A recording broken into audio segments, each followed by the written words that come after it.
Do you enjoy Disney live-action remakes? No. Yes. Do you like the original The Little Mermaid? No. No. Mm. Did you like? Did you like the marketing campaign of the film? No. No. Did let's go. Did the film surprise you? No. Yes. Could the film have been written by ChatGPT? No. No. Does the film have a visual flourish? No. No. Okay, let the intro roll. With our eyes, we can only see so far. With our bodies, we can only live one life. Agora is the moment to sit back, live only in the heart, laugh at jokes, cry at night. Let's gather at the square of the sun, discuss the done and undone, the day and night, the relevant. Alright. Hello, guys. This is the first episode of Agora, the film podcast. Today we're talking about The Little Mermaid, movie of 2023, directed by Rob Marshall. So, Nuno, tell me, how do you feel about the original Little Mermaid? Well, I'm a big fan of the original film. Actually, Snow White, Peter Pan, and The Little Mermaid were my favorites. So I was very excited for this live-action remake. For context, I'm not fan of the original movie. I think I have seen it once or twice, and I don't remember that much the story, and I don't remember liking it. It's safe to say that I wasn't excited. Okay. Okay, so to address the elephant in the room, firstly, I dislike the race swap. However, when I had a conversation with Nuno, he kind of changed my mind about it. For context, the original Little Mermaid was a Danish story based on Mediterranean mythology with a lot of Caribbean influences. But on the live-action remake, they decided to dive more into the Caribbean culture. Therefore, they did this race swap. The live-action just wants to strengthen the representation and make it even more Caribbean. A dark-skinned actress makes total sense. And I thought each Triton's daughter representing one of the seven seas was a very good idea. It is not the first time that Disney does this. Like, for context, the original The Princess and the Frog was a Russian story, but the Disney film is set in the New Orleans.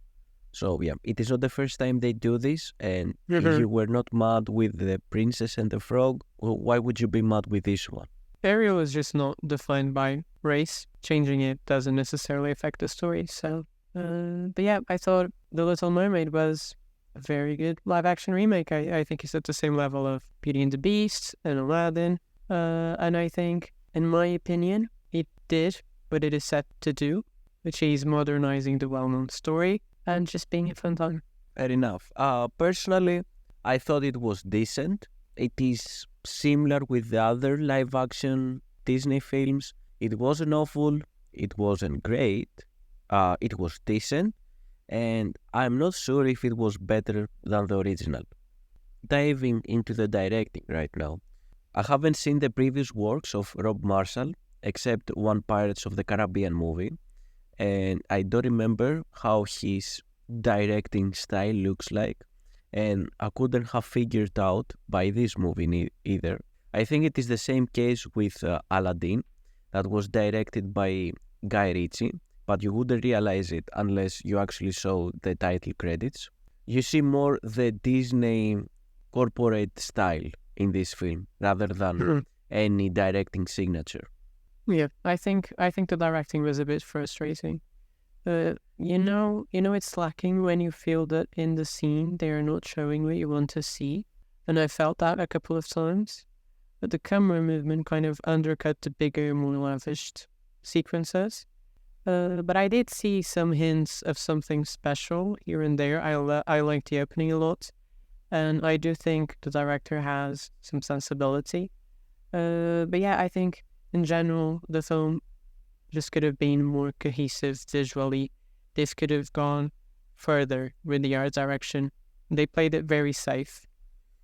We have some weird cinematography. Personally, I didn't like the big sequence, the big CGI sequence in the first part of the film that was made to impress. It actually made me too worried about the film, but overall, CG was decent. The film could have been benefited by more wide shots.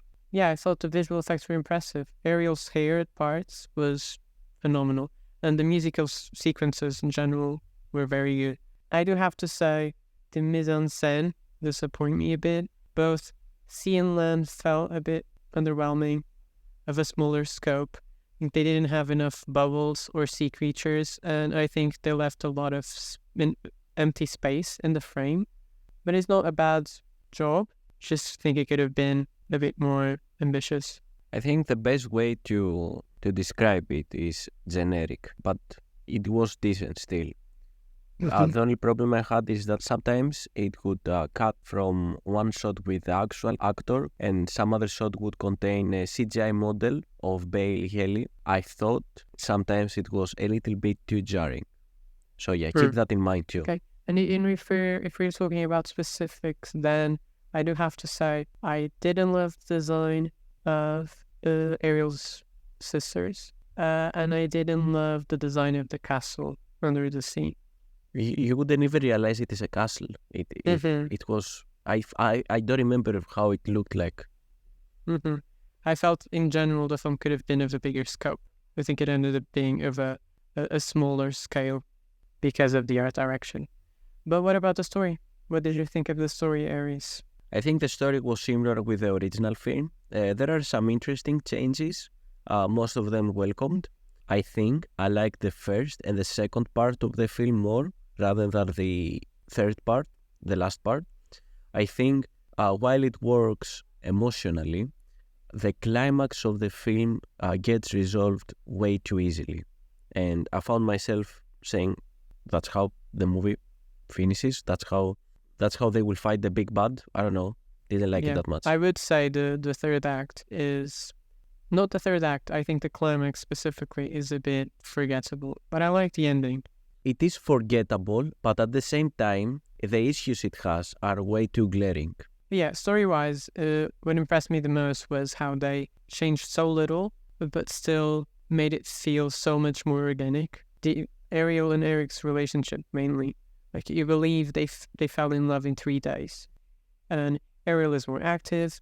I think it was an incredible move to make Eric passionate for the sea, as Ariel was for the land. And the collection, for example, good stuff.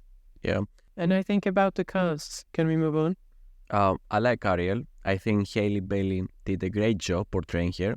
She's very believable teenage character. She's ambitious. She has her own hobbies. She has her own quirky friend group. And she wants to travel the world that she finds fascinating. And then Prince Eric was decent. I like how he was also curious for the world under the sea. And he also had a collection, just like Ariel, about the world that they're not part of. That makes, indeed, their relationship more believable because at the same time, it's a nice antithesis, but it also depicts that they have the same hobby and they're both explorers. And I really like that.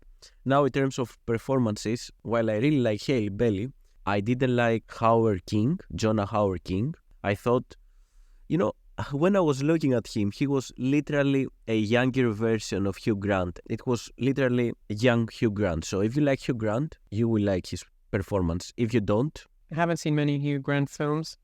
I didn't dislike his performance. I thought he was good. I think he gave a more shy performance, but it felt fresh because of it. I thought he was endearing.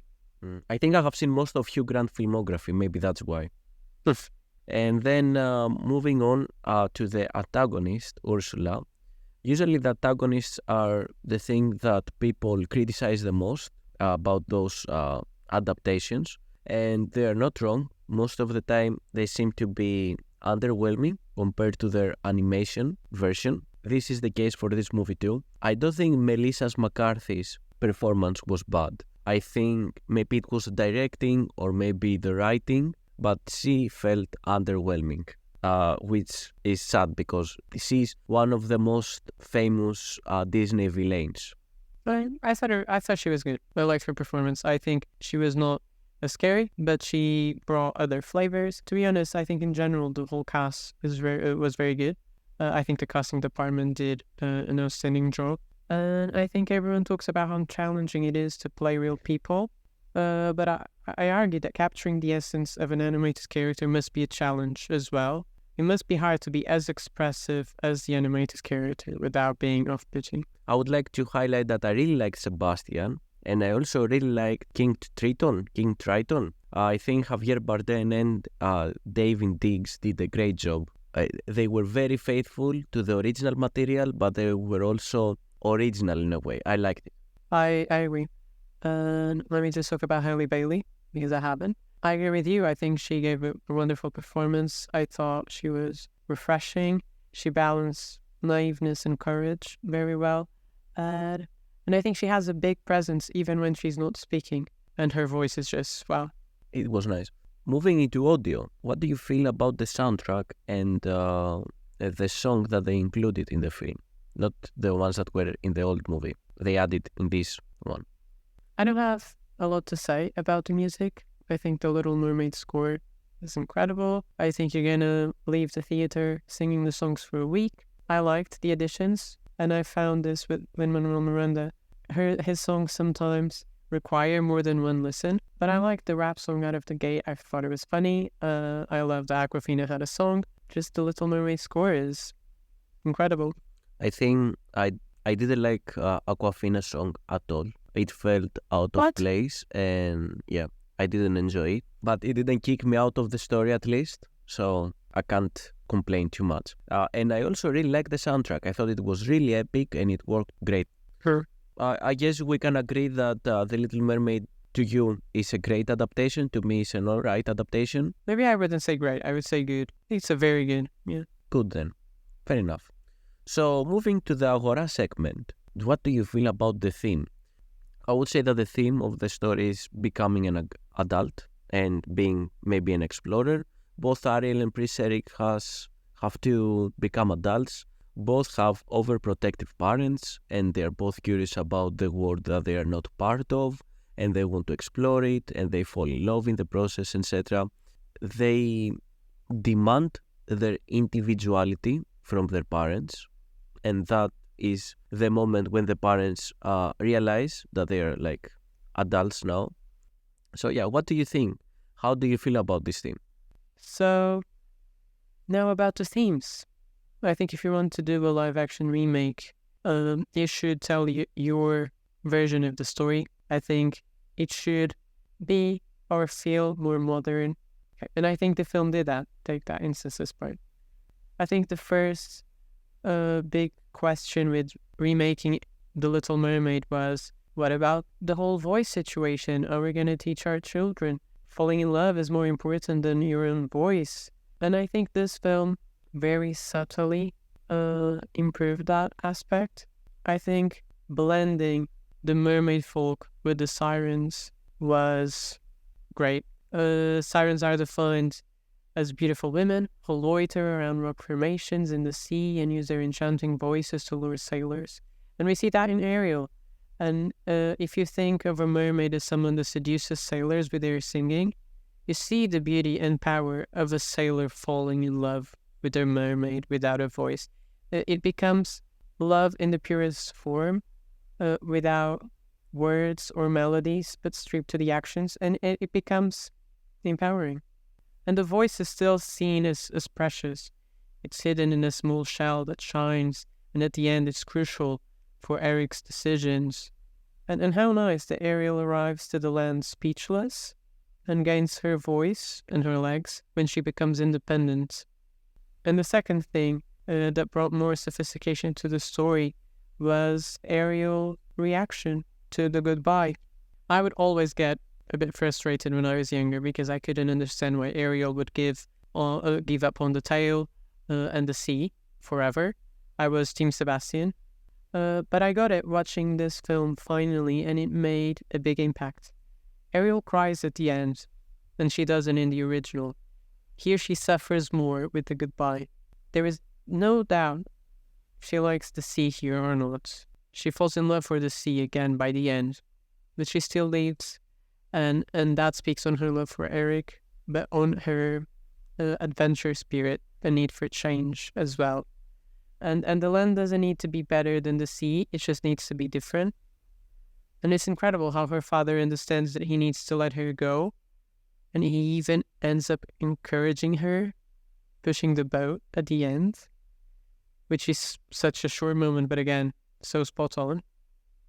And this is, as you said, Aries, a metaphor for growing up, becoming a woman. It's leaving something amazing for something maybe not as good, or maybe better, but leaving nonetheless, inevitably. And just because something tells you to, and despite the suffering.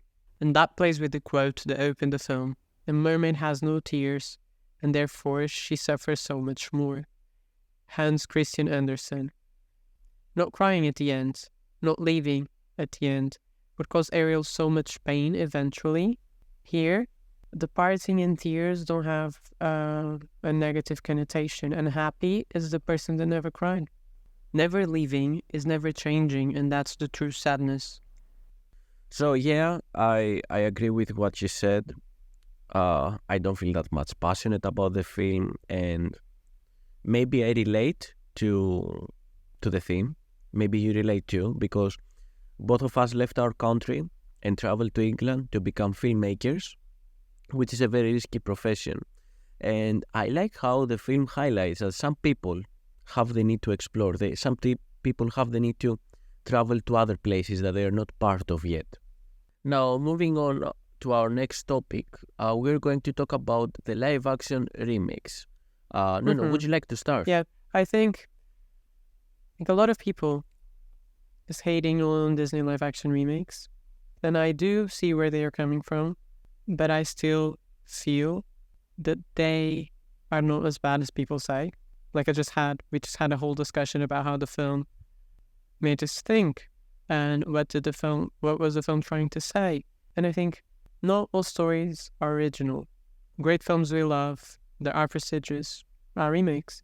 And you don't see people hating on those films like Scarface, The Departed, The Thing, or the more recent award-winning films, Coda, All Quiet on the Western Front. They're all remakes.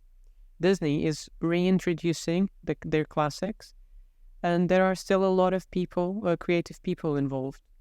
Besides modernizing and deepening the story, there is a big technical challenge. It is a challenge for the director, for the actors, for the arts directors, for the visual effects artists, and it ends up being risky. I do agree that The Little Mermaid specifically can be more ambitious, but I wouldn't criticize like all live actions at once. They might be a safer box office bet than an original film, but I think people sometimes forget the pressure that these creators are put under. Remaking a classic is difficult, and every blockbuster studios need to play it a bit safer. It has to speak to everyone. So yeah, they are playing with a lot of money and touching beloved classics who some would argue are untouchable. I think Disney found something successful that they could do passionately, and I'm a bit tired of Disney being so criticized for being the most successful. These films still push me intellectually, emotionally. They are a lot of fun, and if people really think they are so unoriginal and pointless, they should stop buying tickets. So I'm happy that The Little Mermaid was well handled, but I still can't have positive feelings about the live-action adaptations Disney is producing. As I mentioned earlier, all of the live-action adaptations have feel and a look that is the same, something that I didn't feel with the original animations, even though they always follow the company's signature style. I feel like those movies have a corporate layer to them, and they are a tad too similar. I'm not saying that the crew involved in those films is not skilled or passionate or talented, and especially the cast gets a great deal of exposure. But I think that all of those people are concentrated in their own projects, and they don't seem to have that much creative freedom anyways. Moreover, I don't like the way it influences the industry as a whole. I feel it is bloated with way too many remakes, way too many reboots, and a lot of lengthy franchises with multiple sequels. And yes, I would include Transformers to that too. I get why this happens though, like, these movies are less risky. Yeah, and lastly, I have to admit that my negativity towards them is most likely due to their saturation in the market and not due to their individual quality. I guess too much of a good thing to the point that we don't appreciate it. Maybe. Maybe time will tell. I agree.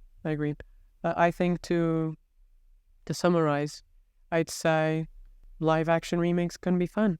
If they are well done, we respond emotionally, they challenge us intellectually, they take us away from the real world.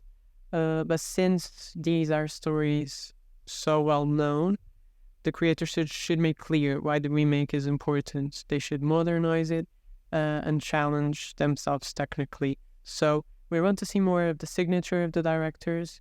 And although we love to revisit these stories, we don't want them to overpower the market. We want to see the new The Little Mermaids. And also, let's not forget about upcoming directors and about smaller budget stories. So let's buy tickets to films that are not blockbusters and that made it to theaters and didn't stay in streaming.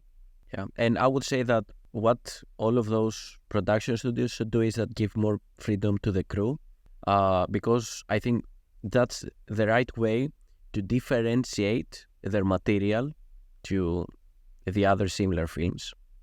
Yeah, just to finish, let's do the ranking moment. Does The Little Mermaid enter your top 5 of the year?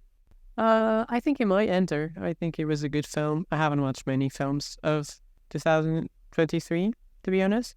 I don't think it'll be in my top 10 by the end of the year, but I think so far it is on my top 5. And it is on my top 5 live action remakes as well, up there with Cruella, Alice in Wonderland, Maleficent, Aladdin, Beauty and the Beast. I like these. Okay, fair enough. Well, it doesn't enter my top 5. So yeah, thank you for sticking with us till the end. We upload a new episode every Friday, or at least that's what we will try to do. And yeah, we hope you enjoyed this episode. Thank you very much. Bye.